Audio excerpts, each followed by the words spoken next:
How do you feel about other people wearing a mask now? Oh, good question. You mean why I take a mask? No, I know why you wear a mask. I know why. You know what I'm saying? Why? You don't want your I listen to Sam Buck podcast. First of all, I have to say I'm too pretty for this shit, you know. That's the greatest answer.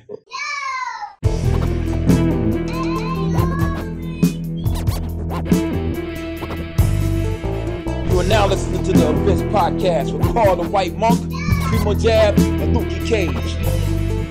Hip hop on a higher form. Going further down pause, further down pause, further down pause. Tap in.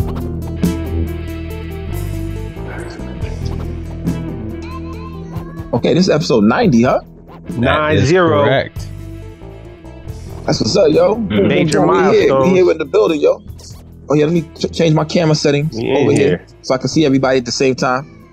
I got black screens for both. There they go. Right here. Okay, boom. Yeah. Let's kick this joint off, yo. First of all, how you doing, Carl?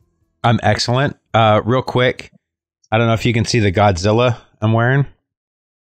Oh yeah. But, huge shout out to Urban Pop Comic Company in Ackworth here in Georgia. If you're in Georgia, if you're stopping in Georgia and you're into comics, you have to go by this dude's shop. It's amazing.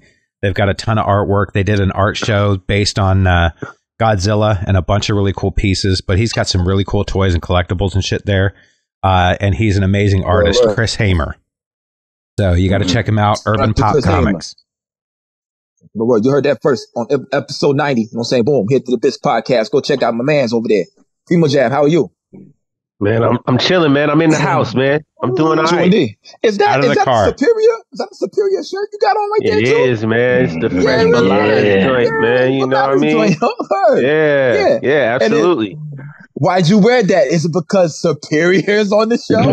Yeah, Superior in the building, bro. Absolutely. Yeah. Well, yeah, that brings us to our, I don't know, our very special guest we have on here from Germany, yo. Yeah, be ready. Yeah. Right. Hey, very special guest we got from Germany, yo. We here. Superior. What up? That's right. Thank you. How you doing, my guy? How you doing, my guy? How you doing? Yeah, I'm good, man. I'm good. Yeah, I'm about to finish a lot of stuff, you know. Yeah, definitely, yo. Well, we heard you've been working, bro. We heard you've been working, man. Yeah. This year is different, you know. Last year's I was more like putting one project out and that's it. But this year I want to drop a few projects. Yeah, maybe 3. Nice. I got 2 ready, and maybe I will drop 3. We got that Vegas 7. Is that coming finally? Maybe. Yeah, Vega 7 will. You know the album with Vega will drop in July. Okay. All right. That's what's up. And real quick, the artwork that I got, is that from that? Yeah. This is but a short. It's only a short piece of the whole artwork. If you see the whole artwork, yeah, I would say you will love it. Now, I think so. Who did the artwork for that? RDB. Oh, nice. RDRB is sick. RDRB, man. Yep. Yeah, I was muted. Huge fan. Yeah. He was up for the Artist of the Year this year in the Abyss. You know what I'm saying? Yeah, so shout out to that guy right there, too. The last time I chatted with him, he was out in Germany. Does he stay out that way? Yeah, he lives in Germany. He lives like 30 miles from my house. Nice. Where do you live in Germany? I live near Stuttgart, you know, where all the cars, you know, like Porsche and Mercedes. Porsche. All the horsepowers out there. All the good fancy cars over here. That's the best engineering in the world. What football team is over there? What football team? So you mean soccer or you mean American? I mean, you see, I'm wearing a vintage kit right here. No, I'm all about football, but soccer. You know what I'm saying? Soccer, football, Yeah, we got this team from Stuttgart, you know, VfB Stuttgart, but they are not so good. They're not so good. Maybe, no, not really good. Yeah. want to say that my club is Barcelona. You know, Barcelona. Oh, my parents are from Spain. Oh, okay. My parents are from Spain. I got Spanish blood. You know, nice. It's a Spanish blood. Yeah, that's why you be speaking Spanish. Yeah, that's why you be speaking Spanish so fluently, yo. I get it. I get it now. I get it. I'm definitely a Premier League. Yeah, I don't know any Spanish except C and no. Okay. Oh man, you gotta learn more. You know, man's languages, son. Yeah, you gotta know Spanish, man. Yo habla español por de chicas y cerveza y comida. Sí, siempre, todos los días. Yes, it's vida, you know. Así que todos los días. No, I said every day. What you told, all day, what you said, every day. Yeah, every day. Claro. That's what's up. Primo's Ich spreche Sie Deutsch für der Karlines, für der Fräuleins, ich kalt Bier. Yeah. Yeah, Deutsch kann ich auch. You know, I speak Spanish, German, a little bit of English, and also. Let's get out of here. Yeah, European. Great English. So, boom. Y'all got multilingual skills. Boom. Before we go back to the football, you're saying you had an album with I think the guy is Dutch. He's Dutch. From the Netherlands, probably. Yeah, was he from the Netherlands? Which album? Morlock Dilemma.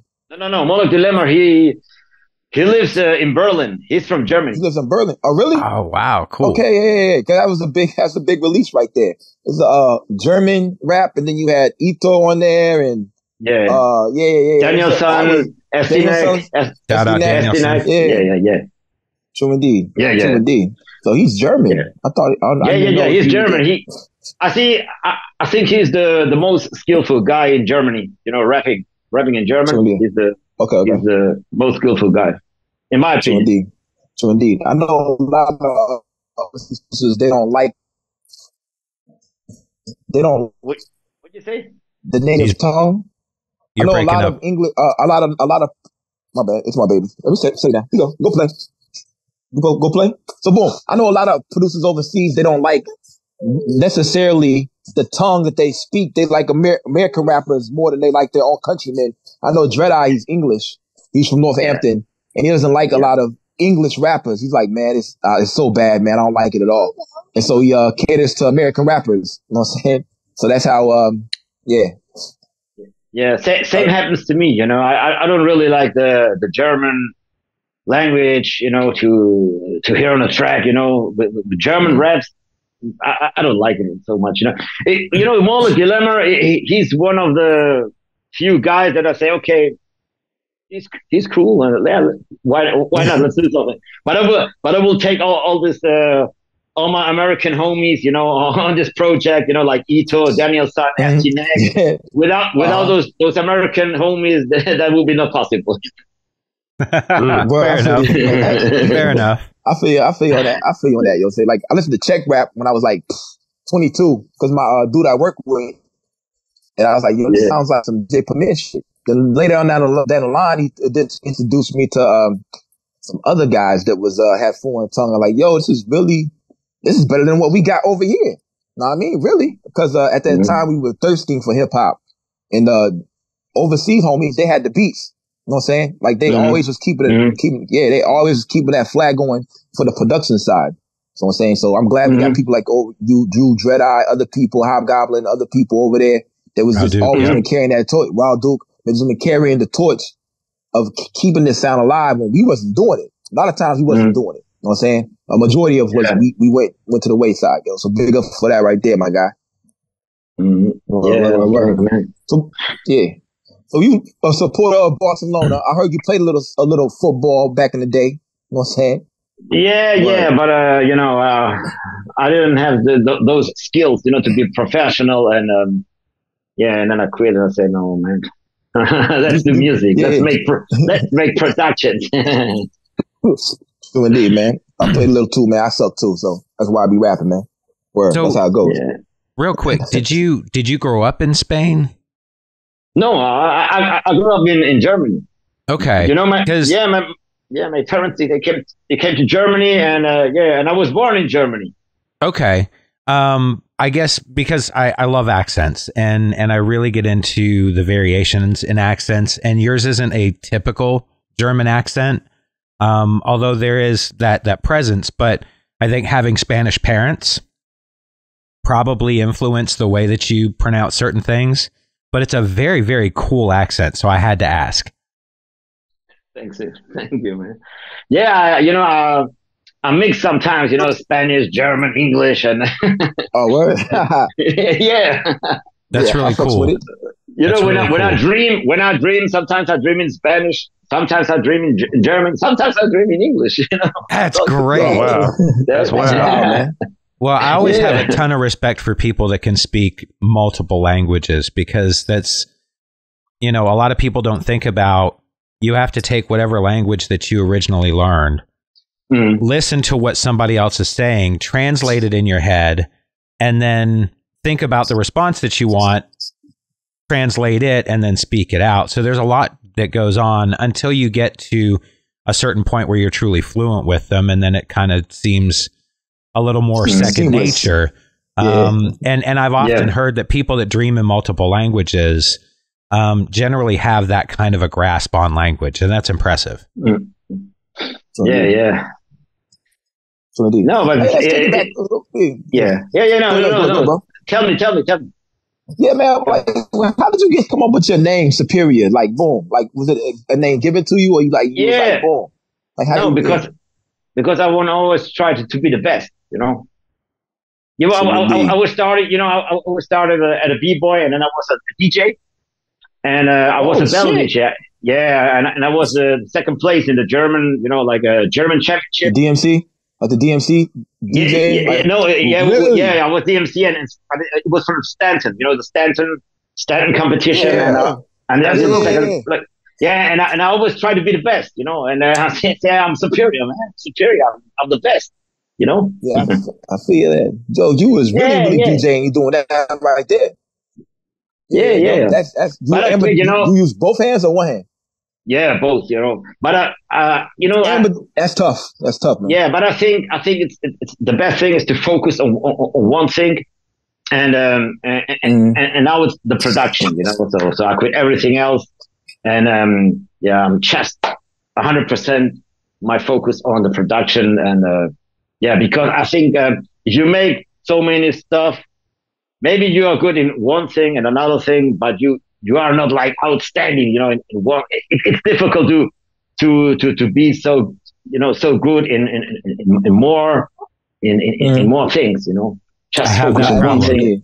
I have that problem 100%. I can't focus. I have like 80 things that I like to do, and I can't get great at any of them because I stretch myself. So maybe there are persons or people they can do this, but I'm like you know, to focus on one thing, and I think it works better to focus on you know, several things and on one. It certainly comes through in your music. I mess with that.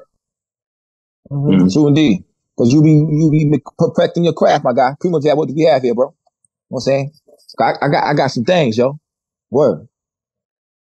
Yeah, man. Like I said, I'm just happy. I'm happy that, you know, we got you on here, man. You know, I knew it in my spidey senses, in my bones, that, you know, your season was about to be on us before too long. You had just been quiet for too long, man. But at the same time, for whatever reason, you know, I've been playing baladas super heavy. It stays in rotation, man. Rocking a Hard Place, that's one of my joints, man. Tell the Truth, you know, obviously that's one of the joints off of there. You know, I mean, but the fact that SD, I mean, I think I got a little SD pocket that happens every once in a while in my my playlist. That you know, that's where I kind of stumbled on that, and as soon as it came, I was like, oh yeah, man, let me reach out to Buddy and see what was going on. And sure enough, you know, reached out to you, got everything lined up. I did this 2-3 months in advance, and then all of a sudden a month ago, I'm like, oh damn, here goes another interview. It's wild, man. Yeah, it's, you know, I love it because it's gearing up, because like you said, you got a lot that's getting ready to happen, and it's only right that people need to be reminded, man, like, yeah, this dude over here in Germany, he's putting down some heavy pain. You know, not only that, like, you the only person who really kept Stove God relevant before his Stove God leak that came out. You know, you got the project with him, that 161, the little the little 2-track joint. The guy that sat by the stove. Crazy 2-track the guy joint. that sat by the stove. The art on that is dope. I love that art of that period. But yeah, man, like I said, I'm just happy we got, finally synchronized our time schedules and made sure we could get you on here. Yeah, it makes me very proud, to have this project with Stove God, because he only got 2 projects. It's Reasonable Drought, produced by Rock Marcy, and it's the one produced by me. So we are the only 2, the only 2 guys they got a official release with Stove God. That makes me proud. Yeah. It should, man. And not only that, it's because it's dope. Number one, I mean, it's dope, and the fact that again, it stands out because it's that's the joint with 2 songs on it. Yeah, that shit's hard. Like everybody knows about that project because of the impact. I mean, why did you only do 2 songs? Were there a bunch more that y'all threw away or what? No. We would, we was about to make an whole album together, But then we made these 2 joints, and and then that was the time when West Side Gun, when he reached out, him, and then it started, this connection with Griselda, so God with Griselda, and then he was very busy, and and I asked him, okay, well, what about the rest of the tracks? So when did you record it? And and he was so busy, and then the label and I, we decided to drop these 2 joints because I don't want to wait my whole life, Exactly. Right. I said, hey, come on, man, let's drop just 2 joints, and that's it. So, and maybe the future, if Stove God, if he want to make more stuff with me and to drop a whole joint, let's do it. But at that time, when Griselda reached him out, and he was so busy, and I said, come on, fuck it, let's drop these 2 joints. Yeah, you did the right thing. You did the right thing. So I have to interject again here real quick. So I've noticed a running theme, and we've been on this path for the last month and a half where we've been talking to producers, and we really wanted to put a spotlight on producers. And I'm noticing a running theme that producers will have these projects that have been wrapped for a year, 2 years, and they're waiting to drop it because of whatever the rappers got going on. And ignore the fact that we have 2 rappers in the room here with us, okay? Just between you and me. How frustrating can it be sometimes when you've got dope joints and you want the world to hear it, and the rapper's like, well, I got this other project dropping and I want to give it some time, or whatever it is that delays these drops. It's very frustrating, but it is what it is, and when I started to work with MCs, and I was waiting for the files, I get so mad about this, hey, why you take so long to set in some files, and but now it's okay, because now I would say back in the days I was focused on one project, and now I make like 3 or 4 projects in one time. And if one project takes so long, I focus on another project. I say, okay, fuck it, man. So, if it takes so long, I'm focused on another one, and then I will drop the other one first. Yeah, that's smart. Right. So I don't wait for nobody. I feel you. Wait for nobody. I know. And even if it's Jay-Z or I don't know, wait for nobody. A lot of people work differently. You know what I'm saying? I know 38 Special, whenever he got the big ghost beats for Every Bull for a Heathen, he did that shit in 24 hours and sent it back. Oh, so, wow. Yeah, so other people, you know what I'm saying? People say they do like a song a week. I write a song a week.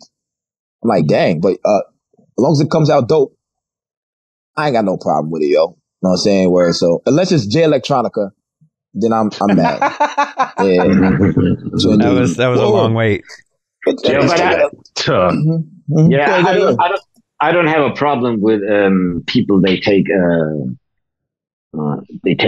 so long, to record something. But hey, if I wait, I would say like a year or something like this. Hey, then that's not cool, man. You can send me your files in a few months or in half year, all good. But if you send it in 1 year, and I say, hey, okay, man, you take 1 year to set me one file, or what? No. Well, I think as long as you're still communicating, right? Because, for example, I mean, when the baby was coming, I had to kind of take a hiatus as far as like completing certain things. And I was making sure I told people like, look, yeah, I know I owe you. I just can't get away right now. Or when he first got here, I couldn't leave the house for the first 3 months really to do anything. I'm just now like, I definitely got to get back in the studio. But it's hard. It's hard to balance that. But, some people do bullshit. Let me not try to act like people are responsible out here. We do know that people just be bullshitting. I be bullshitting. Hey, yo, boy, Superior, I be bullshitting. I can't front. But I had a reason. I had 2 jobs and this little monster right here. So, boom, yeah. So everybody worked good for me. But I see if you do the regular weed-smoking rapper with no kids and no responsibilities. You ain't got no excuse. Gotta rap. You gotta rap, man. Yep. You gotta rap. Okay. You rap. But, I want to bring it back Absolutely again. Right. Go ahead. A really creative producer will just take the baby noises and add those into the track like I did. Yeah. Oh, yeah, definitely. JC. Yeah. Supreme, in our intro music that I cut, when Lukey sent me the tracks, there was a bunch of stuff in the background of JC. And so I just started incorporating it into the music because I thought it sounded dope. So it did, yo. Lucy Cage for the win, yo. She done fell down once already off this thing. She gonna do it again. I swear to God. Yeah, she gonna cry. It's hard-headed, bro. Well, you got a son? You got a daughter? What you got over there? What you got, Spirit? Yeah. I got a son. He's 6 years old. He's 6, and and when he goes to bed. He goes to bed, and then it's time for making productions. Time to cook in the lab. Superior. Batman comes out. Batman comes out. Sometimes I spend 4 or 5 hours, when he goes to bed, and I can make productions, and I would say, 4 or 5 hours a day. It's good. It's okay. I feel you, man. But I'm not doing it every day. I'm not doing it every day because sometimes I have to go outside, take fresh air, and then maybe get some inspiration. Inspiration. Absolutely. Yeah, but I'm not like every day, boom, boom, boom, boom, boom. No. That doesn't work. Yeah, I know some people are like that. The hermit crab, per se, they be inside all day. I'm like, yo, man, I got to get me some sun. Yeah, I love me some sun. Yeah, I'm all about the great outdoors, man. Shout out Bub Styles, man. We outdoors with it. Oh, yeah. Shout out to Bub, yo. That's my guy, yo. Yeah, he's chilling over there with Chinatown Sound. Hey, yo, boom. Okay, you was DJing and you was a B-boy. When did you start producing? Like, give me a when you started producing. Like, yeah. I would say I always made a lot of hip-hop stuff just for fun, back in the days. But I would say it was 2015 when I said, hey, let's do this shit professional. Okay. 2015 when I dropped my first instrumental LP. And there was one track with Declaim the Tone, from Stones Throw Records. Yeah, that's what's up. This was the first time, 2015. And I was like, okay, let's take this serious, professional, and let's do some serious shit. Yeah, let's do it. Yeah. Because I told Sam Buck the same thing that before it was 2015, I was like a rookie, and now I want to be in the All-Star team. Now I want to be the MVP of the All-Star team. This is I develop every day. I'm getting better every day, and now I think it's the time because I hear some production say, hey, bass line is a little bit whack. The drums are, I can do it better. I make it better. And that was the time to get the MVP award, Nice. I like that. I like that in you, man. I like that constant striving for perfection, man. That's what it's all about, man. Yep. Self-improvement is the best. That's how goats are made. Absolutely. True indeed. Now I listened to that interview, and you said that the Jordan of this rap is Ka. I totally disagree with that. No, I would say, I'll tell you something about Ka. Okay. Ka, I know he's great, but he ain't. No. He ain't let me on the explain. highlight film. Go ahead. Yeah. Let me explain. All right. Ka, here we go. Is one of a very, very few artists that he got a really unique style. Most of the MCs or most of the artists sound similar, but can't show me an artist who sounds like Ka. Ka, he is unique, like Rock Marcy. They are unique. Nobody sounds like Ka or Rock Marcy, but everybody sounds similar. If I listen to this, to that crew, this crew, that always the same shit. Oh, most of the artists, they sound the same. But Ka, he's unique. And his lyrics, hey, if you listen to his lyrics, he's an incredible lyricist. Most of the people, they don't know how great lyricist he is. So I agree with that. To me, I agree. He's definitely one of the best. Yeah, because Absolutely. He's unique. And Rock Marcy is unique. That's why I think both are the Jordans, I feel that, but a lot of people imitate Jordan, flying through the air, all that good stuff, but there never will be like LeBron. To me, LeBron is a unique player because there will never be another LeBron James. I don't like LeBron. Ain't nobody as big as him. Ain't nobody's been as fast as him, as durable as him over the years. In that size, right? Yeah, there you go. So I would compare more to. Ain't nobody gonna be like Ka after Ka. Ain't nobody like Ka after Ka. Ain't nobody. When ain't nobody falling into the Ka school of rhymery. Oh my gosh! When I heard your issue with it isn't Ka's greatness. Nah. It's the fact that you think it's more of just a different model. How are we gonna find Ka? How would we need to find him, right? How are we going to superior? How are we going to find Ka? Don't define him. Find him. We have to find him. Because he don't work with nobody. We got to be You got to be in Brooklyn. You got to walk around Brooklyn probably. We're going to Brooklyn. We're going to Brownsville. Yeah, Brownsville. You gotta catch him. You gotta be outside somewhere, and you'll be just sitting at a bar. Like a leprechaun. Somebody will just, say, "Yeah, please pass this," and you'll be like, "Oh shit, you're Ka." He'll be like, "Yeah, that's me," and you'll be like, "Oh damn." Here he is right here. That's the only way you're going to find him is if you actually out and about, probably. But you put the Ka voice on. Yeah, that was my closest approximation. If somebody got a really unique style and it's not made like it's not like a copy of someone else, if you have a really unique style and you are like like Picasso. Picasso. He invented like this cubismus style in painting, and it's the same. People. I know a lot of people if they see a picture, from Picasso, they say, "Hey, what the fuck is this, man? This is ugly. This is so And Ka is maybe similar. Not everybody likes Ka, because his art is different. Yeah. I like that he is unique, and I like this stuff. Did you like the double, or not the double album, but the two albums he did, the Language Arts and the Woeful Studies? Did you have a favorite between the two of them, or do you think both of them are just untouchable? What are your feelings on that?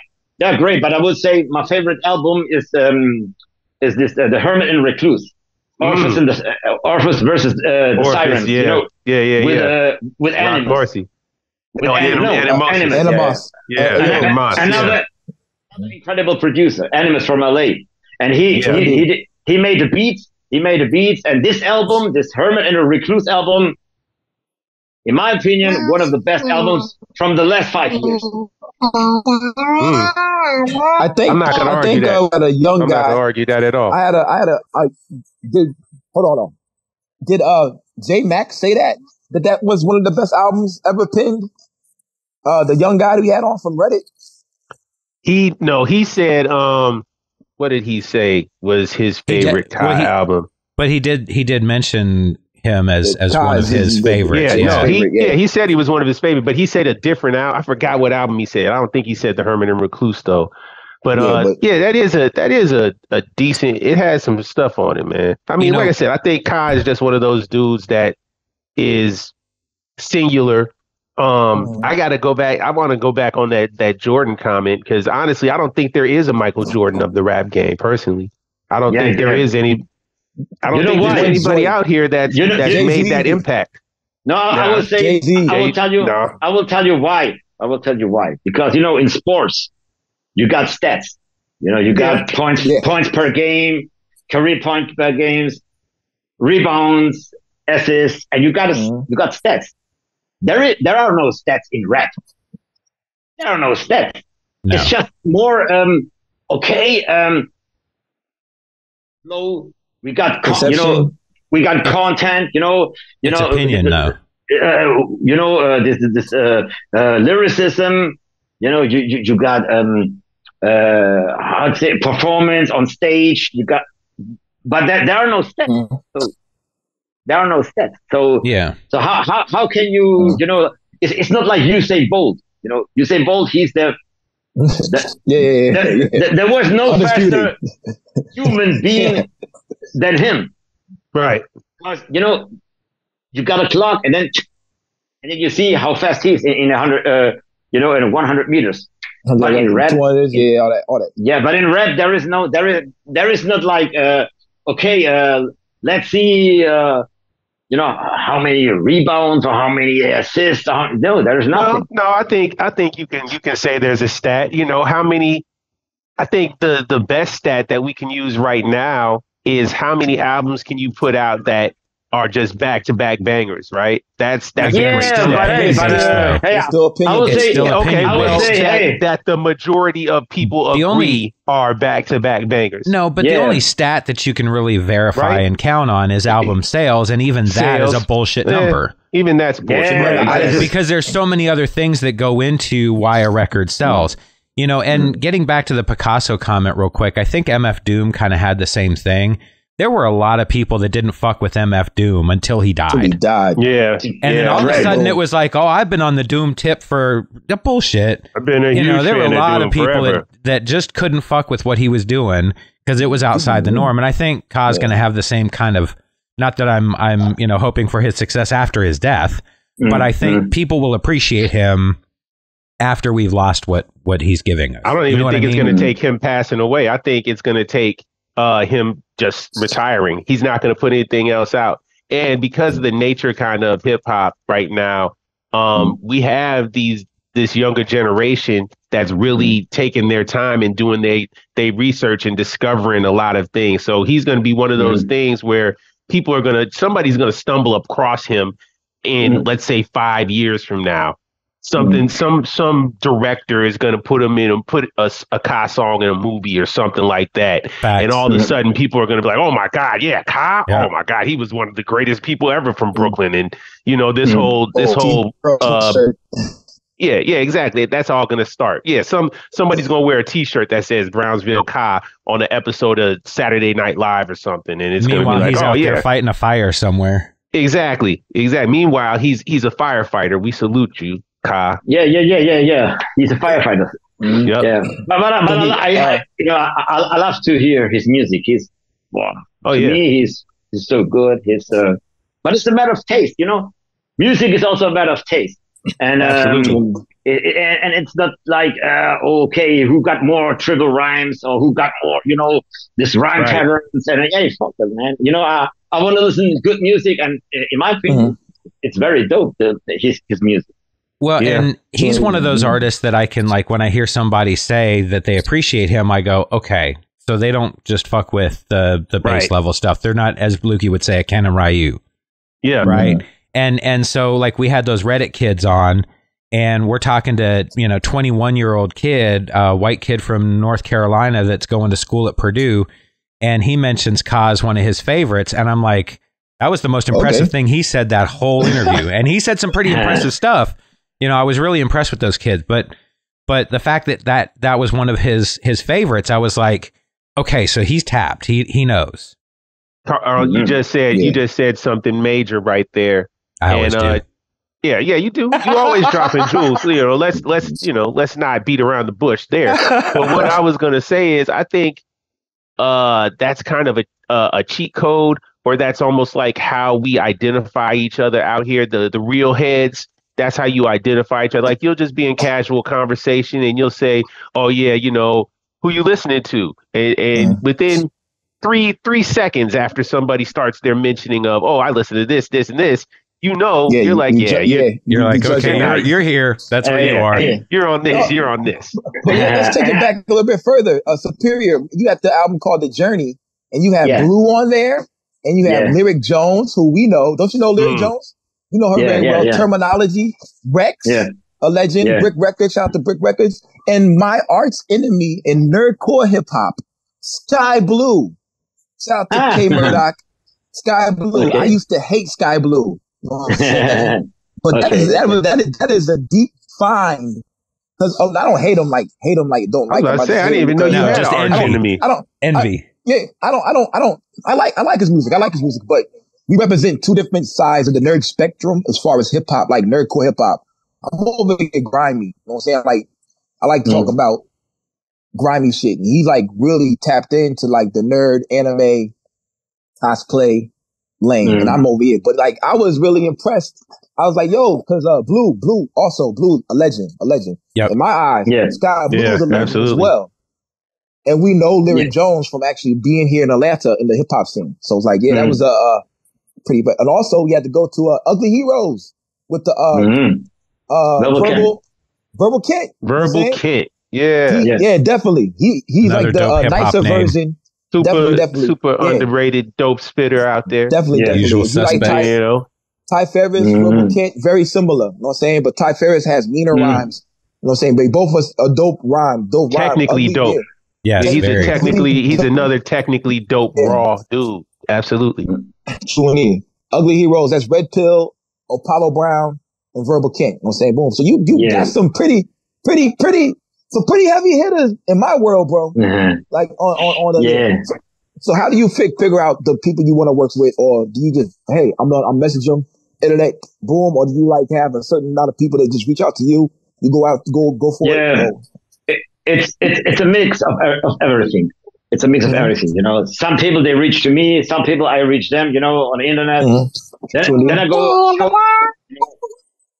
Go on shows and on festivals. We got some very big festivals here in Europe, and I went a few years ago to the Out for Fame festival here in Germany, and we made a performance, like Verbal Kent, and I we both made a show, and Apollo Brown and Sky Zoo, they were also there. And then, I spoke to Sky Zoo. Hey, I need a verse from you. I make a new album with Ito, and I need a verse. And then, he made a verse. We made a video. We made a video. The video was shot in Brooklyn, and So it's a mix of everything. To meet people on shows. Reaching out on the internet. I reach them. They reach me out. Long story short, that's the Ito album. The Ito joint, Ito, Daniel's son on the joint right there. Boom, boom, boom. Sky Zoo on there too. Yeah, Sky Zoo, Daniel's son. So what's on that joint? I forget. No, just Ito. Yeah, Ito, Daniel's son, Sky Zoo. Yeah. Good album right there, yo. That was just come up. Give me 1 second right now. All right, Cole. I shouted. Thank you. Okay. What else we got here? Yeah, I would say the long story short was my introduction to this grimy scene. When I made this album, then I changed my style. I have to say I changed really my style.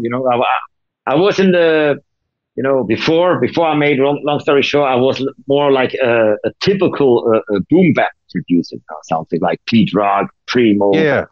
Yeah. But now I make all this grimy and cinematic beats, whole different. It's completely different comparing to the beats that I made before, and that's why I said, in my opinion, the grimy beats are different than the boom bap beats, because I love that explanation that you said. Pete Rock and Primo, it's very different comparing to those grimy beats. Like if I compare like Animus or like Future Wave or V Dawn, and if I listen to those beats, it's something else. And it's not like the boom bap beats. Mm-hmm. It's something different, and also the workflow. I used to make this boom bap beats, and I know chopping samples, and it was different even on the workflow. So the grimy beats are more the loops, sometimes drumless, and it's different. In my opinion, two different things. I have to agree. I think the fathers of this culture is Havoc, RZA, and Rock Moss, because the drums are in there, but they're not really in there. RZA did the same thing, but Havoc, the Mobb Deep is very, very influential to this culture. If you ask me, I feel like you're doing a disservice to a lot of people by putting Rock Marcy up there in the same grouping as RZA and Havoc. Yeah, but there is another difference. Come on, bro. Let me live. Go ahead. I'm just saying, there's a lot of other names that exist in that space. The samples are also different. When RZA, when he made this All That I Got Is You, this drumless beat with Ghostface. Yeah. Mm-hmm. It was a Jackson 5 sample, a soul sample. Mm-hmm. So when Mobb Deep, when they made their music, most of the samples, they were also soul. This Still Shining, one of my favorite tracks of all time, Mobb Deep tracks. Love Still Shining. It's a sample from Willie Hutch. Willie Hutch, he's a soul singer. So all those samples, they are soul samples. And Rock Marcy and all these grimy beats, they have more psychedelic samples, more, like rock samples. Different. Yeah. Different. Yep. So back to what I was going to say about that. I was going to say, like, you can't talk about that era. If you're going to say Havoc and RZA, you got to say DJ Muggs. You got to. You know what I mean? Like, that Soul Assassins first compilation that he came out with, insanity. Cypress Hill Part 3, any of the Cypress Hill Temple joints. of Boom, the whole Cypress Hill run, 1, 2, and 3. In particular, though, that's the core of it. And then then you got Alchemist coming in underneath him. Like, you can't leave those two out and then just jump straight to Rock Marcy. That's the only. But I will say I understand Rock Marcy being in that conversation as influence goes for the beat process and what people, I do think that Rock does have a big influence in that. But you're right, you can't leave them out. Yeah, but some people I don't. I think it's just evident. Like I just named two big hitters, then Alchemist came after them, and then out of all of a sudden here comes Rock, and everybody else starts doing it again. I would say I hear you.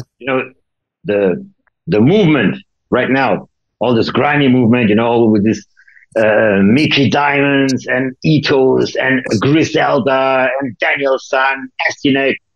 I would say the one who started this, two guys were Rock Marcy and Ka.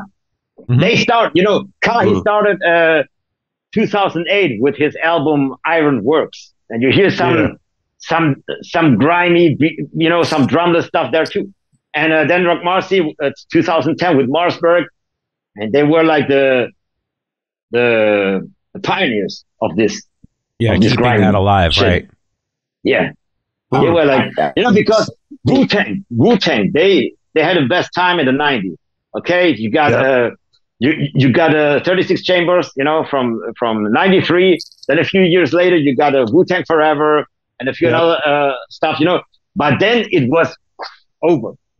Yeah. And then 10 years later, or more than 10 years later, Rock Marcy came with Marsburg. And then, Okay.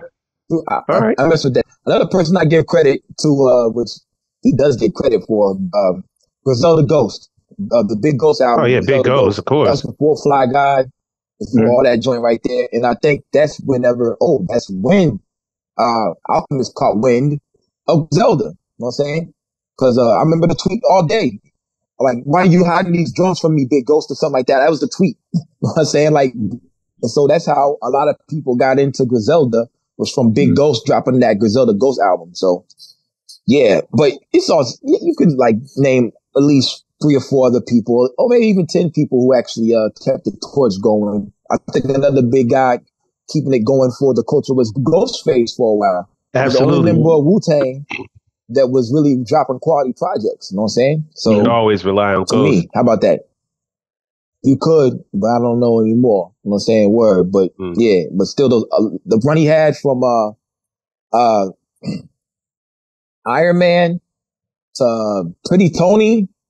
What was after Pretty Tony? Oh, More Fish and Big Doe Rehab. I know it's nap time. I will say this though. Good too. It's nap time. I think during that period, you had a lot more rappers that were, and there weren't a lot of them, but you did have more rappers that were staying with that boom bap style than you did producers that were making those beats. And I think that's what makes this resurgence so much better is, you know, you have producers that are out there like Future Wave, like Big Ghost, like Superior, that are making really great music to go with all the talent that we have in the rap community. So I got it. All right. So I got a question. Again, I got a question. Here we go. So Superior, who would you call, let's do a top 5 or not even a top 5, but here's a 5. Who was it that you were looking to as people that wouldn't let you down as far as when they were dropping products during, like, let's say the early 2000s, that mid 2010s era? Who were you using to inspire you, like rhymes wise and beat wise? What was your inspiration? What was the gumbo that was feeding you and keeping the battery in your back? You mean the early 2000s, or let's not even say early 2000s. Let's say starting from up until you started producing. Yeah, up until you started producing. But even when you started producing, who are your go-tos that you're like, okay, yep, I need to go into a zone real quick. Let me get some inspiration. You know, let me go for a walk and pop this CD in or this CD. No, I would say my biggest inspiration, producer inspiration, was RZA. He was because I like his how he worked with the samples. Sometimes they were not exactly, like quantized. No, he say, fuck quantized, man. I want to play with it. And this is the flow. This is the flow. You need this. If the drums, if they are not playing like on the, like the metronome, then it sounds much better if you make this quantized. And I hate it. And Jay Dilla, he was also one of the guys. He did those drums, always with a delay. Boom, boom, boom, boom, boom, And this is the flow. This is the flow that you need in the beat. Yeah. And I would say RZA, he was one of the first who did this, and I love this. To hear this beat, just like the boom, boom. This is the flow, and I also like the samples that he did with his vocals, and this. To me, RZA, he's the number one. What's your favorite RZA song? I fucks with it. I would say the beat that I love so much is the shadow boxing. With shadow boxing, yes. Yeah, with Jizza and Method Man. This beat. This beat is so crazy. What's one of my favorite songs that Meth is on? What do you say? Definitely. What's your favorite Wu-Tang album? Not as far as just Wu-Tang, but as far as like all the Wu-Tang members. Affiliates. Okay. It could be Ghostface, could be RZA, it could be. Okay. My favorite album is Only Built for Cuban Links and number 2 Liquid Sport. Nice. Yeah. I feel you. Yeah, you can't go too wrong with those two right there. I got an honorable mention. Made of taste, you know. To me, all the builds for Cuban links, if you compare the whole production of this one, it's even better than 36 Chamber. Production-wise, 100%. Production-wise, 100%. Absolutely. Mm-hmm. Absolutely. I got the one for you. Supreme Clientele, to me, would be probably the most specialist Wu-Tang album for me, because it blew my mind what he was saying. But then when he went on Drink Champs and said it didn't mean nothing, it kind of like killed my soul. he said, I'm a Camp Lo fan of the first Camp Lo album, and they were just dropping so much slang. Then Supreme Clientele dropped, and I was just hearing what they were saying, what Ghost was saying, and I thought, and we were deciphering it. Like, I know what this means, but it didn't mean anything. You were putting meaning on it. Yeah, we were, but that's another legend to that album to me, because we all thought he knew what he was saying, but he wasn't saying nothing. Know what I mean? Well, so that's one of. Or was he? I would say Ghostface Killer. He's the most consistent rapper of the whole Wu-Tang. Yes. Yep. He drops one burner after another. Boom, boom, boom. Next one, boom, boom. Mm-hmm. And if you look at his catalog, nobody can beat this catalog. From all those other Wu-Tang members, no chance. Nobody, nobody from those other Wu-Tang members can beat the catalog, from Ghostface Killer. True. Yeah, I agree. He's my favorite Wu MC. He's definitely my top 3. People will say that too, and I think it's widely agreed. But I don't know that we put enough emphasis on how important that is, because they were all spitters. Yeah, I mean, absolutely. As a collection, you got everybody in that, was great. So to be not only consistent, but consistently on the top of a group like that is pretty ridiculous. Yeah, I agree with that. Yeah. All right. Okay, so we've established RZA and that era, and only built for Cuban links. That's your happy place, right? So are you into films as well? You into any sort of movies, anything like that? Yeah, I would say one of the movies that I really enjoyed, I said, oh my God, what the fuck is this? This is so crazy, was Old Boy. But the original. I love Old Boy. The original one. Spike Lee remake. No. I mean, never.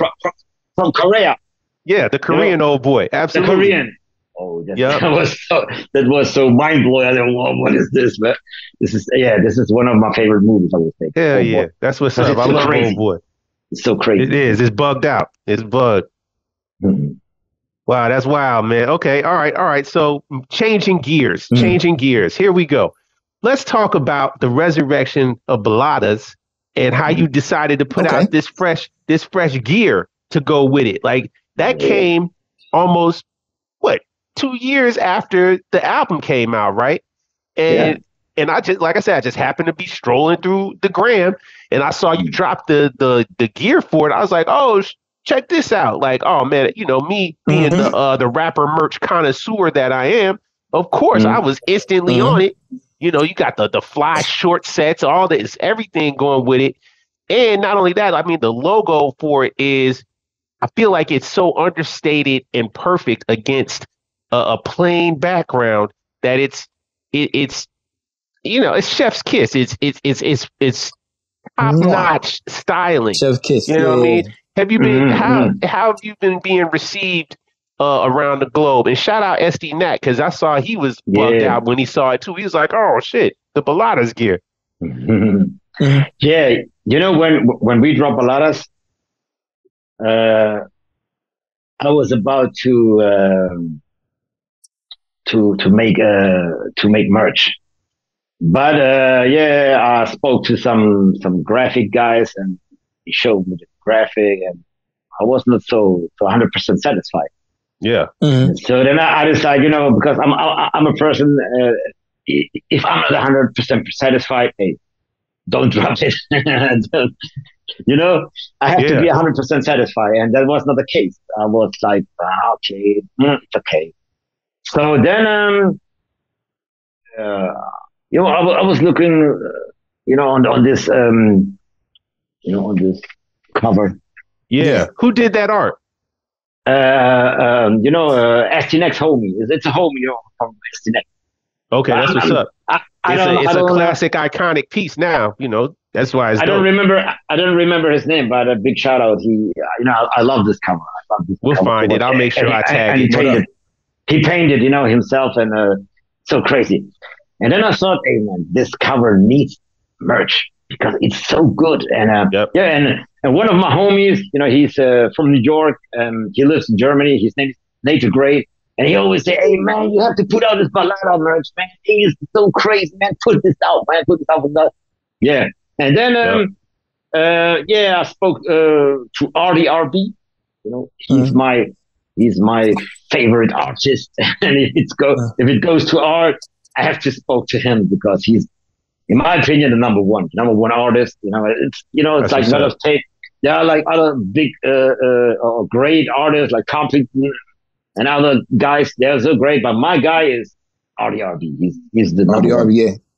Yeah, and I spoke to him and I said, hey man, I want this Baladas, and he was like trying some stuff, boom, boom, boom, and then he sent me the, the art with this guy on a black shirt. Yeah. Mm-hmm. And then this logo, and this Baladas, like mind blowing. I said, man. Yeah, I can't wait. Like I said, this is my first time wearing it. Once I'm outside in it, people I already know they're gonna be bugging out once they see the back with the bandolero man on the back. I want to see it real quick. Primo Jab, stand up. It? Yeah, come on. And it's so crazy. Give us a shot. And there is dope. And we got some dope like print on demand companies in Germany. So that means you don't have to, pay upfront all the money. And then, back in the days, my studio here was,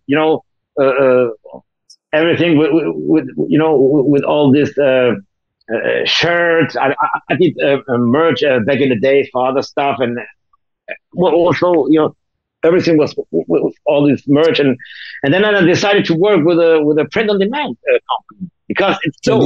So you order shout out that company. You order it. Yeah, the name of the company is Shirley. So real time customer service, man. They took care of me. Yeah, they have a really great customer service, and they're really, really quick. So if you order something, they make the productions maybe in 1-2 days. Boom, then they send it, and you get it next week in the States. So they make great work, and the quality. I love the quality. It's very dope. Everything is dope, and and so I started to work with them, and I'm very happy. Now, and and then I decided, hey, okay, print on demand. You can make everything what you want, like caps, like t-shirts, like sweatshirts, like shorts, and boom, boom, boom, and and I think it's a dope thing. Definitely, that's what's up, man. And shout out to the album right there, Ice Lord killed it. And my man Recognize Ali. Shout out to I don't give him a credit enough. I talk about Recognize Ali enough either, yo. That's a great album right there. Shout out to Knack, man. You know what I'm saying? Word. And definitely. That album was right after Hitler's Hitler 7 or 8? Was it? Which album? What Banana Boat? Yeah. I guess it did because it came out 2020. So I guess that would be right around that same time. That's a big release. That's Knack as well because people got to know him a little bit better. You know what I'm saying? After that, he was on the West Side, the West Effect. You know what I'm saying? So that's great. Mm-hmm. Great timing. I'm releasing that album. Yeah, but I mean, again, SD, that's another dude. I think going back to our conversation earlier. Yeah, obviously a legend, but he's another dude that's just unique. And he's a singular stylistically, built dude, right? And when Baladas came out, it was on the trail of, it was that. I think he did Pepitas, which was another album, that it just came out too. So it wasn't like that was just the only thing. I think Wes kind of snatched him up in that kind of run. But yeah, I Want to Fuck Jada Fire, Mini Mansions, and Papitas. It was like those four. And let me tell you something. Mini Mansions 4, that got one of my favorite SD Nax songs on there. We Don't Slip. Oh my God. We Don't Slip. I know I've played that song at least personally. I probably played that song about 75 times. But it's so funny, you know. So it's so funny that you know, when I made the baladas, a few weeks later, I saw a post, you know, from West Side Gun, and he posted something like, "Oh, ST-Neck, that's the guy. I have to listen to him," and yeah, and now he works with him. Same with Stove God, you know. I started to work with Stove God, and after that, West Side Gun, he reached him out, you know. So he reached out all the MCs that I worked with. You know, you got the ear, man. You know, yeah, maybe he will reach out Vega too. I don't know. Well, okay, so that's funny, right? That's funny. So we got Vega in the cut. Can you talk about anybody else that's in the pipeline too, or we just? I mean, because I only know about Vega obviously because y'all been talking about it for at least about 6-8 months, right? Yeah. But who else we got? Because you've been really tight to the chest talking about. Yeah, I got 2 other more projects. Yep. Yeah. So okay, the next project that I drop is the one with Vega, July. And after that, I will drop an album with Jay Skees from Drumwork. Okay, oh, nice. Okay, that's what's up. Yeah, Jay Skees. You know, he dropped his album a few weeks ago, and he did a project with Conway. You know, like an EP. Yeah, he made I like that project they got. Yeah. And also had that project with Big Ghost, which was great. We got something really great. You know, we did some really great stuff, and and it's already finished. And I think maybe in September or something like around September we will drop this album, Jay Skees. Nice. Okay. And, what do you say? I said that's fantastic. Yeah. Yeah. And now I'm working. Yeah, I'm working on another project. And but we started, you know, first of all, you know, I was about to drop an album with Daniel's son. Oh wow! We will drop an album together, but not right now because he got some stuff, you know, to make, and I got some. But I'm working now on a project with Cam Butter. He's incredible. Really? Okay. Huh. Okay. He's incredible. He's so good. I gotta get into him. There is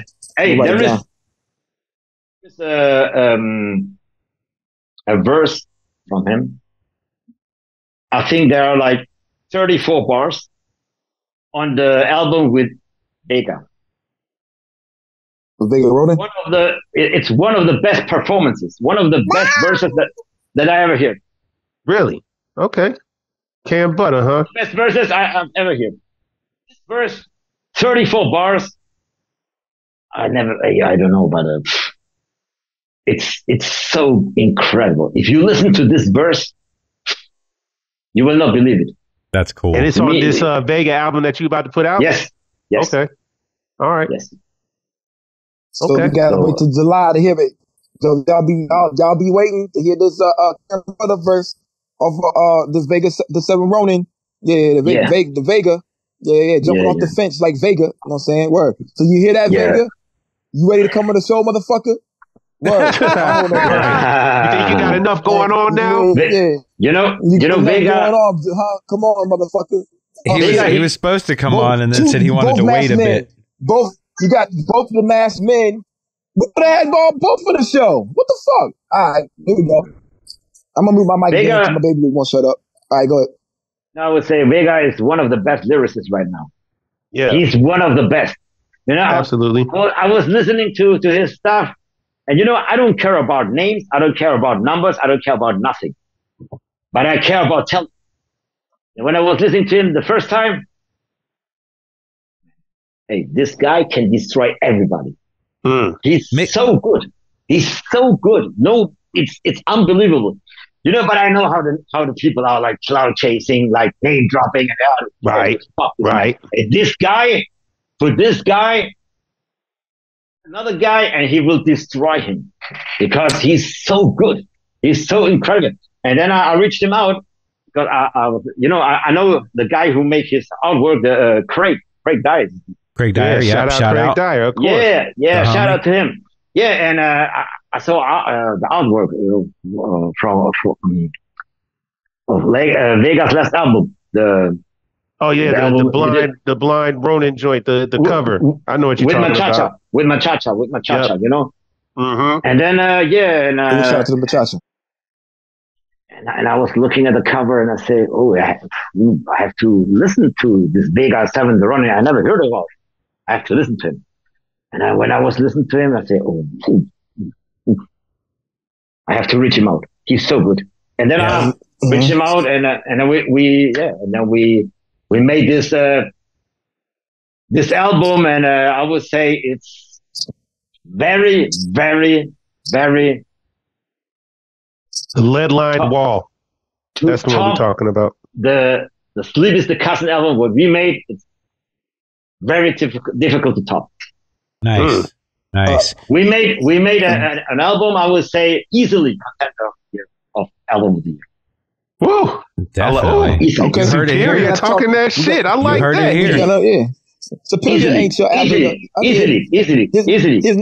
His name is Superior, and you know he's gonna talk that talk, walk that walk. You know what I'm saying? I like it. He like coming with some. He gonna shimmy on you like Chef Curry. You know what I'm saying? He already know. Yeah. So I'm with it. 100%.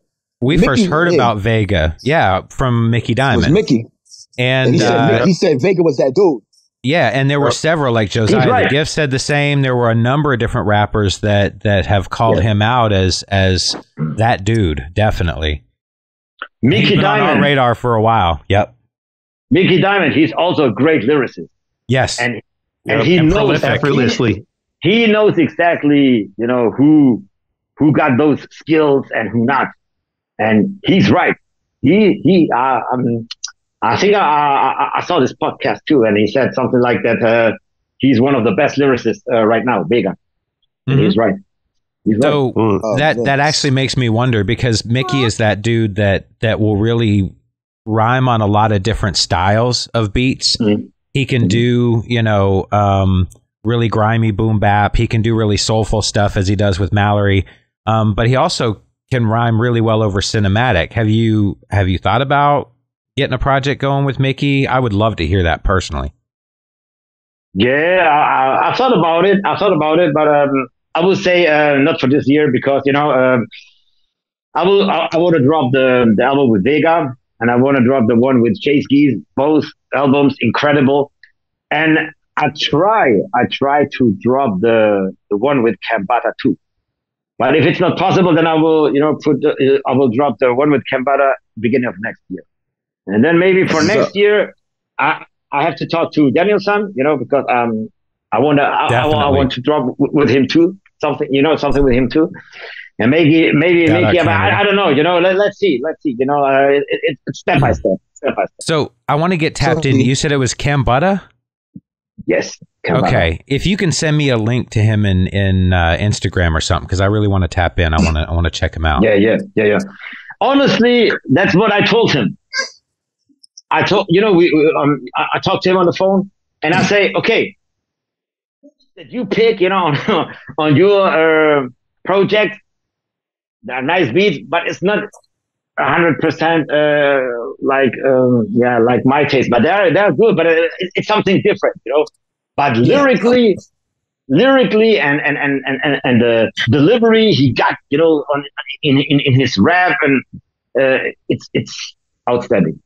Well, and I'm sure this will be unfair to whoever the producers were, but knowing that you guys are going to be working together, if I'm listening to it, I'm going to be comparing it to what you would put on the beat. So, but he did one track with Vidon. Okay. I will send you. Hey, can you write me on Instagram? I don't know if I know I got Luki. I know I got Primo Jab, but I don't know if I got you. Can you write me on Instagram? Yeah, as soon as this is over, I'll start a group chat. I do with every issue so that we can share the clips and the artwork and stuff. But and I'll send you the link. They made also video for the one with Vidon, Yes, and that would be greatly appreciated. Cambata with Vuitton. That would be dope. Yeah. No, Vuitton got some dark shit too. I like the darkness. So I shine in the dark, like bright. You know what I'm saying? I like that shit. The brightest day and the blackest night. Yeah. Oh my God. Green Lantern. Vuitton and Yeah. They are great. Future Wave definitely got that dark shit. Oh, yeah. Well, honestly, one of my favorite Future Wave albums ain't that dark. The Razor's Edge. That's not that dark, bro. I love Razor's Edge. It's not that dark though. That's one of my favorite Future Wave albums. You know what I'm saying? So it all depends on what. It doesn't matter. As long as it sounds good. As long as it sounds good, I love it. I like a lot of different genres of music. Is there any other genre of music you like other than I know you sample different genres of music, but any other genre of music that you like to listen to other than the hip hop and boom bap?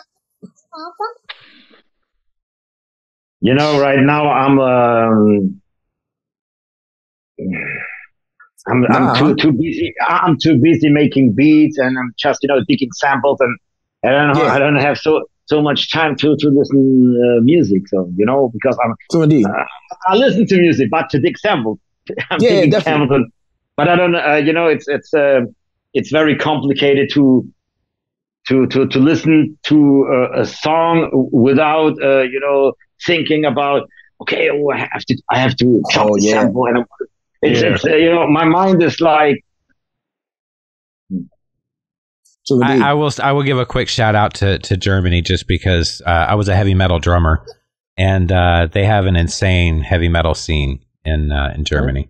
Some really great bands. So. True indeed. Shout out to our homie over there. He's in the hardcore scene. You know what I'm saying? Mind Force NYC. They have incredible shows and incredible music. But I feel you, Superior. Sometimes I hear an old song, I'll be like, yo, I could rap over this right here. then it makes me totally like kind of forget that I'm listening to this old joint. But like the Shiny Apples, no, is it not? It's not Shiny Apples, Silver Apples. You heard of them before? No. Oh, it's like a group. What's the name? What's the name? Silver Apples. Okay. And is this from now? Are they from now? Or are they from back in the day? Yeah. LP sampled them for 9 millis, I believe it is. But that's how I figured. I found a sample on the CD, and I listened to the real stuff. I was like, yo, you can really just rap over this without even flipping the sample. And that's how I started getting into older music. Can you spell it? Can you spell the name? Or maybe Silver. My bad. Silver. SILVER and an apple. APPLE. Silver apple. Apple silver. Apples. Okay. Apple. In silver. Yep. Yeah. Okay. I have to check it. I don't know. I have to check. Yeah. But they have a lot of good music, and that's what I don't know. Sometimes I just don't even like to listen to music with words anymore. You know what I'm saying? I just listen to like older music. You know what I'm saying?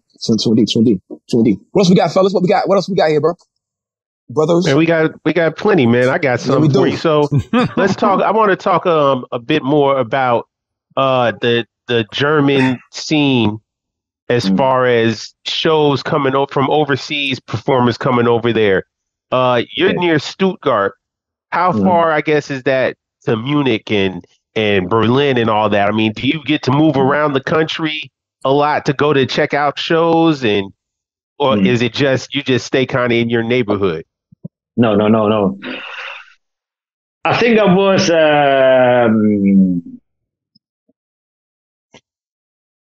2 or 3 years ago, 8 times in Berlin. You can take like the train or a flight, and it's not a problem. Yeah, but I would say the German scene is I would say the real hip hop scene. It's in Frankfurt, right? It's very small because most of the hip hop music is trap. This is trap and auto tune and all this stuff, and Yeah, all the charts. You know, if you look at the charts, they are. I would say in the top 10, like eight rappers. You know, trap music rapper with autotune, and the real scene is very very small. And this small scene, there is, I would say, there is not really any artists. You know what I make, or you know all this. You know Daniel San and Ito, and no. Most of them they make. I would say the Boom Bap. Boom Bap? You know, yeah. The Boom Bap from back in the days, and a little Fantastic Four. This lo-fi, you know, some lo-fi beats. Lo-fi? Yeah, lo-fi hip hop. But there is not really there are not really artists with grimy beats and with this yeah. Oh, Germany wow. So is. What about shows? Like, I mean, who's the last person that came over there? I guess Rome Street was just there a month, maybe a month ago. But I would say the shows, you know, the people for you know people they book, if not if it's not a mainstream artist, they book like people from the 90s, the Onyx or KRS-One, or you know Arrested Development and DJ Premier, all those people from the 90s, but not really the people in this current underground right now. Only a few, and if they go to Germany, they may only make one show, like Rock Marcy. You know, he was here in Germany, in Hamburg, and was only one show, and that's it, because he did a European tour, and there were only one show from his tour. But there is not a festival, you know, with these people from right now. There is not a festival, you know, inviting like Conway or Griselda or Rock Marcy or Rome Street. The festivals, they are always with this 90 artists. Was West Side Gun supposed to play out there? I bet he was. He never did a show in Germany. Well, he didn't do any shows. He canceled it. I just he was supposed to perform out there. He was about to make a European tour, and then he canceled the whole tour. Like 24 hours before. 2 days before. So, that's true. Real quick, are you familiar with De Rooster? Who? He's a DJ out in Germany. What's his name? Also De Rooster. On Instagram, he's De Rooster 089. I'll send you a link to him. Not only is he a great DJ and does some Itch FM and Twitch shows promoting this era of hip hop, but fantastic graffiti artist. He's doing album covers and stuff now. I think he's been working with the Free Thinker Clan, but he's doing album artwork for other people at the moment. But just as far as up and coming in the scene and in the art stuff, I love to shout that dude out, because not only is he a really cool dude and loves to promote this culture, but really talented. So yeah, you should definitely check him out. So you should know one thing. You know, with this German scene, I don't have nothing, you know, in this scene. I'm 100% focused on the US scene and with the US artists, because I'm listening more. That's where it goes. I think but his focus is the same. I definitely feel like his focus is that, you know, that American scene. But you know, I know having somebody that's local isn't necessarily a bad thing. So yeah, I definitely think you'd like his work. So indeed, it'd be kind of crazy if y'all was like neighbors or something and y'all's in the same realm. But yeah, man, she knows the Rooster. We see the Rooster on Instagram all the time. Please get that out of your mouth. Jesus. Yeah, definitely, man. But yeah. She was sick. What you say? Hey, she was smacking the shit out of him. Yeah, my daughter was smacking the shadow. One hand. Two hands is okay. There's no evidence of it because your screen froze, so we didn't see her beat you. My son slaps me constantly. That's his favorite thing to do. No, after we get off here, we going night. You know what I'm saying? Because you going night, nigga. You going night. Hey, okay. So look, hold on, check it out, man. I got another question, real quick. So, do you have any plans on trying to come across the pond, man? You want to come to America and tap in and link up with some people over here? Where do you want to visit? Me and Superior are to find Ka. Yeah. We have to reach him out, man. We have to find him. Yeah. Aside from Brooklyn, where else would you go? Yeah. You know, when a house is burning, he's like, oh, you just gonna go start setting some fires? You gonna be an arsonist? If you're like, there's smoke, there's Ka. Yeah, man. No, I would love to go there, but I would say it makes sense if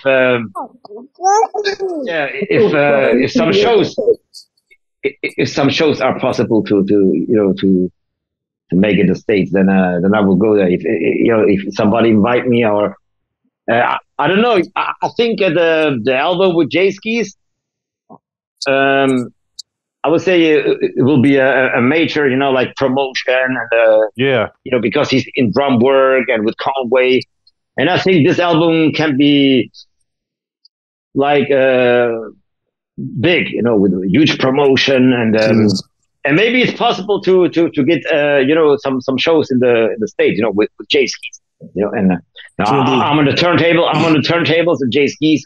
If that's happening, I'm coming. I don't care where in the States. You just name that, and I'll fucking be there for sure. If you come, you will get on the list, no doubt. So, yeah. Hope it's on the weekend. I can make a weekend 100%.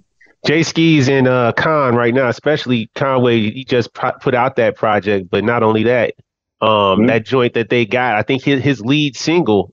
Chosen with J Skis. I think they're really trying to push that as like the NBA playoffs song. Like a lot of people are playing that song in that. So I'm happy. Again, that's huge. That's the Abyss taking over, man. I mean, shout out Conway for putting that product out right now. I mean, he got a Rolling Stones interview. He's shouting out Drumworks heavy, but I think that's just even more. The spotlight is starting to come towards our little corner of creation, man. And I think it's going to be undeniable. Given another 6 months, and the underground will be on top again. Yeah, and like I said, I hope that the album with J Skis that it will be successful. In big promotion. So then it's possible to take me to the States and to invite me there and to make the shows with J Skis. That would be dope. That'd be dope. That'd be super dope, man. We'll be looking for that. Especially since I know you're a turntablist now, and like you got hand skills and the ambidextrous. I know so many people in those realms that use one hand. Doing the back and forth both, with one. I'm both. That's wild. Yeah, you have to be both. Yeah, with both. There's a guy named his government name is Earl. He's shouting his government name out. Yeah, shout out DJ Earl, whoever the fuck that is. Man, but he's the best. Earl with only one good arm. Yo, won the DMC 3 times in a row. How can I don't know this dude's name? He's back. Yeah. I don't know. I'll come to me one of these days. DMC is serious though. Shout out to turntablists out there.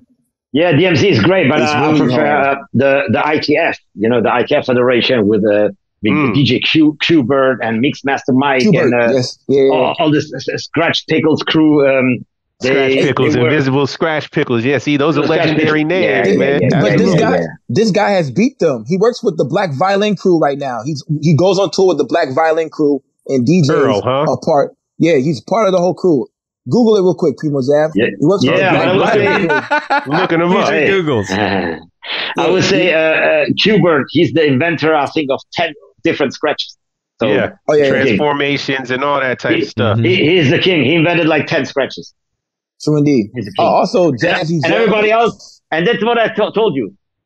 He came out with a unique scratch style, and everybody else was doing the same. Okay, I'm the next Q-Bird. But the original is Q-Bird. And that's like, you know. Yep. Full circle. Went full circle. That's dope. Black Violent Crew. There you go. You got the DJ off Black Violent Crew. Primo Jab, you got it. The Black Violent Crew? Violin, like violins.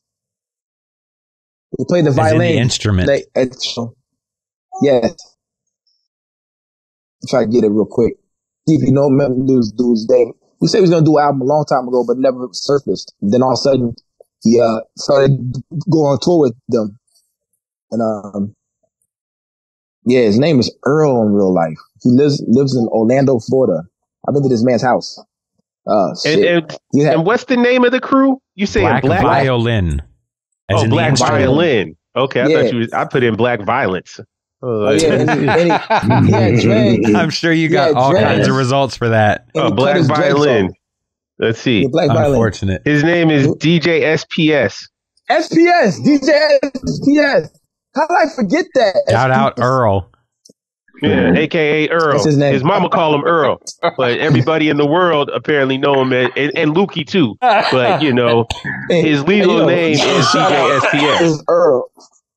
Yes, and also shout out to my How man. You remember that? Like that's crazy. Yeah, I don't know. I know the man in real life, and I know his friend Forlom, also AKA Dark Guyver from Orlando, and he made a lot of my beats back in the day. I probably got to reconnect with him too. See how he's doing. Yeah. So boom. Yeah. Yeah. But since you're a turntablist, this would be a great show. A J Skis, my bad show. Yeah, with Superior. You know what I'm saying? Oh, that would One be more sick. question before we get out of here. How do you feel about other people wearing the mask now? Oh, good question. You mean why I take a mask? Excuse me? So you want to know why I you want to know why I take this mask? No, I know why you wear a mask. I know why. You know what I'm saying? Why? You don't want your I listened to Sam Buck podcast. And say you don't want people to overstand your music, your beats, correct? Yeah, but first of all, I have to say I'm too pretty for this shit, you know. That's the greatest answer. Okay. Yeah, I don't know. So okay. I would say the people they like to not like to show, you know, how they look, because they want to put the art in the front. People they should hear the art, listen to the art, and not how does it look like? You know, we are not girls. You know, we are not like girls and showing the body and how pretty I am here. And you know, we don't need that shit. We don't need this this all influencers, fucking Instagram and you know, with the Photoshop and here and we don't need this. We need the music and we need our art, and people they should recognize the art and not the face or you know. That's true. I can't say it better. I dig that. Yeah. But how do you feel about the other people wearing masks? The other people just popped up out the blue wearing the mask, like full time, like Great God, the Hidden Character, other people. Michelangelo. That's cool. Yeah, Michelangelo been for a long time.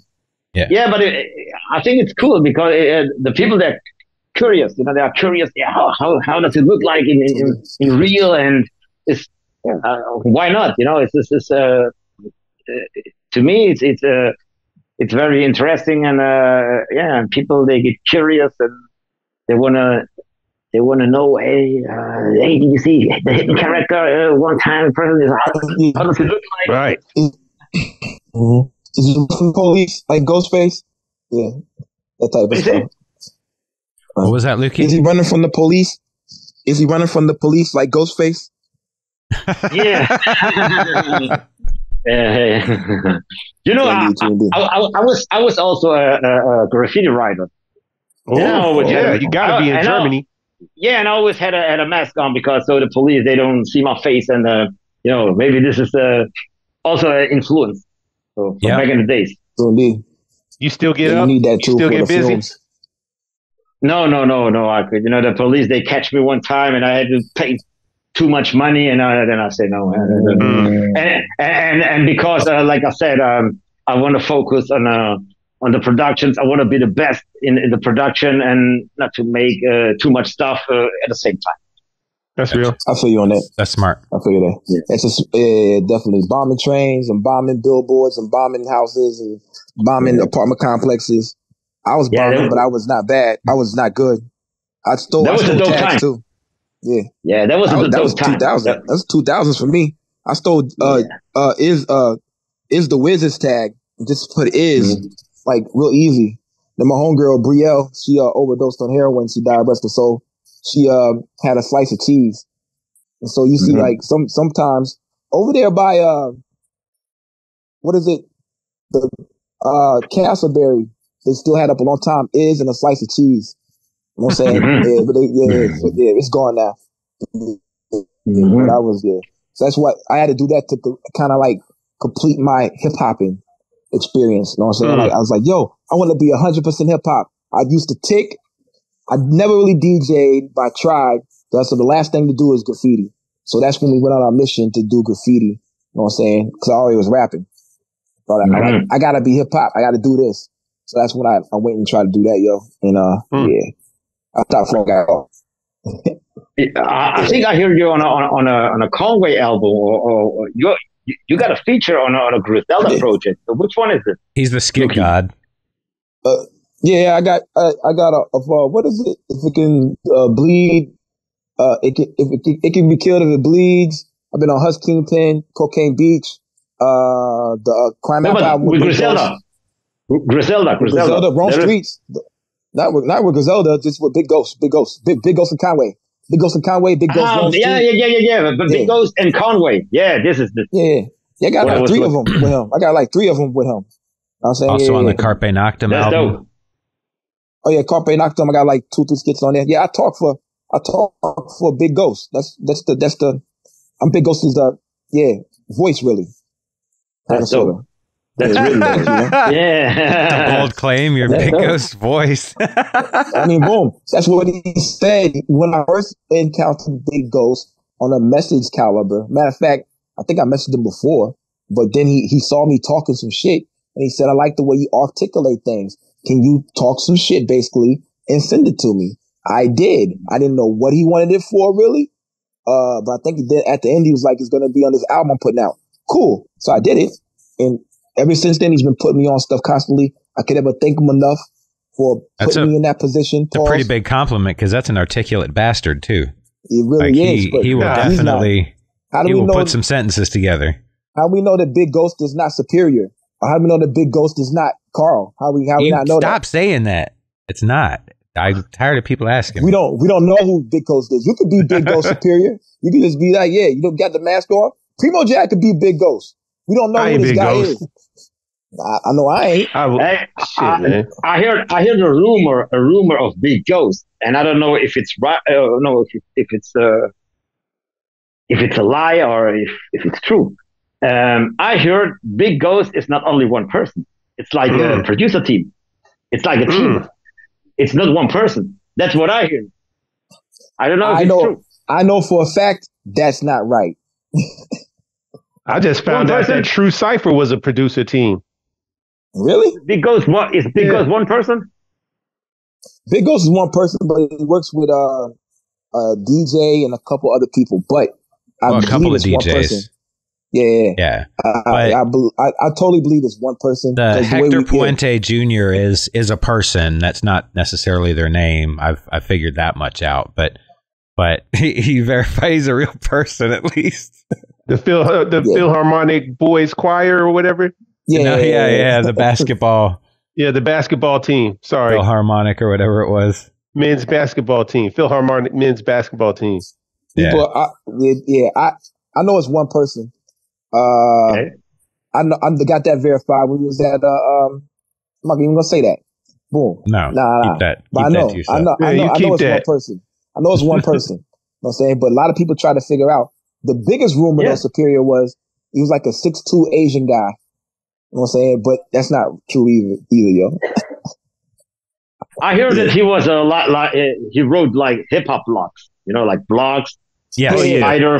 That's how he first got famous. Yeah, he used to be like a blogger, top 10 softest That's another rappers. Rumor. But he made epic, legendary. I mean, to call him just a blogger is to really take away from the art that he was putting together, man. I don't know. Again, like we've just all talked about. I mean, the way that he has with words and the way that he would create these narratives in the voice of Ghostface Killer. I mean, to the point he shut him down. Yeah, and that's why they think that I am him, because I got away with words too, and the way he would type is the way I talk. So that's the reason why they thought I was me. But I'm definitely not Big Ghost. If I was Big Ghost, I would have been on that Ransom album. I definitely would have been on that Ransom album. And I would have been a Knowledge Fire album. I put myself on a Knowledge Fire. Why wouldn't I put myself on a Knowledge Fire album? What the fuck? Come on. Yeah. I mean, think about it. To throw people off. And I would have been on the Big Ghost. I would have been on the Ghostface Killer album. All part of your manipulative plan. Anyway. Start out a podcast that says I am not Big Ghost. The mystery continues. I saw that. I know that podcast is out there. I've seen it. The mystery continues. Yeah, shout out to Vic Spencer. We'll have him on soon. Anyway, let's wrap this up. Carl, pretty much what we got, bro. So I know this has been kind of a cool run for us as far as, producers. And I love the fact that as a podcast, we get to do that and really just put a shine on where the rappers get the backbones of everything that they're doing. But I've been super excited about having you on the show, particularly just because, you really do have that cinematic feel, and it's something that I really love in production. So I just really, really appreciate you taking the time and hanging out with us. Thank you for the invite, and I appreciate it too. It was a pleasure to talk to you guys, and it was really, really, I enjoyed it. It was really dope time. That's cool. What up? That's great. Pretty much, what you got? Yeah, man. I mean, again, just, to piggyback and echo off of what Carl was saying. Again, when I reached out to you, I just, because you had kept popping up in the playlist, the quality of your work, it really was getting me through the time that you hadn't put out work, right? And now that you're about to flood the game, it's, I'm really looking forward to hear what you put out. I think you got a dope origin, being a Spanish dude that lives in Germany, is raw. Representing overseas, keep pushing the culture, man. Oh, here I am. I'm alive. Can y'all hear me? Yep. Okay. No, I was just saying, man, it's dope that you representing for the culture overseas, worldwide. You pushing it forward, and you doing it in a manner that is, like you said, superior, man. You trying to make nothing but quality work, and it shows in everything that you've been contributing so far. So keep that going. We looking forward to everything you got coming next, man. Keep us in tune. Let us know what you got in the pipeline, and if you make it across the pond, man. We just happy that you got to kick it with us today. Absolutely. Thank you, man. I appreciate it. Yeah. So, like I said, back in the days, I did only like one project a year, and now I work harder, and I work on, to drop more projects. So, Come on. So next year, we try maybe 3 or 4 or 5 projects, so now it's the time. It's the time, yo. It's the time.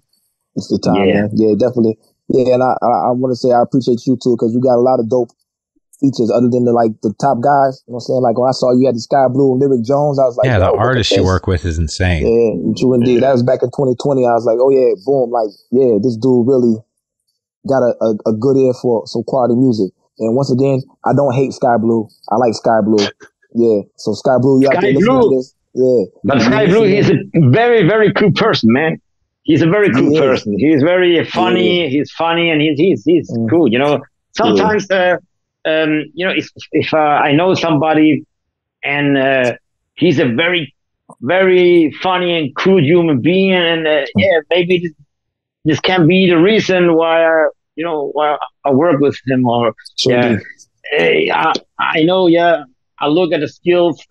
You have to be very, very skillful if you want to work with me. Yeah.